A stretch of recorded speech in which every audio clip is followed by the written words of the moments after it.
তো হ্যালো বন্ধুরা, সবাই কেমন আছো? আমরা তো ভালো আছি। আপনারা সবাই কেমন আছেন কমেন্ট করে জানাবেন। তো আজকে আমরা নতুন একটা রেসিপি বানাবো। জানি না কে কে জানো এই রেসিপিটার নাম। তো এখন বলবো না, সবাই দেখো প্লিজ। ধীরে ধীরে আগে আমি টমেটো পিঁয়াজ নিয়ে ভাজলাম, তারপর এটা মিক্স করে নিব। তারপর একটা তেজপাতা দিয়ে ধনেপাতা দিয়ে সবগুলো ভাজা নিয়ে তারপর করব কি, সব ওখানে দিয়ে দেব।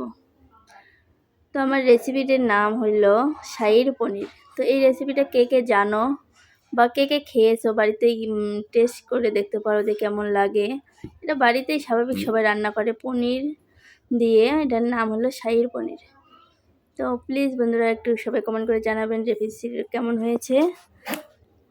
তো চলো দেখে নিন, কালারটা অনেক সুন্দর আসবে। তো আপনারাও রেডি করে দেখতে পারেন বাড়িতে। লাস্ট টাইমে আমি একটা দুধ ঢেলে দিলাম, কারণ কালারটা যেন সাদা সাদা হয়ে আসে। তো রেডি।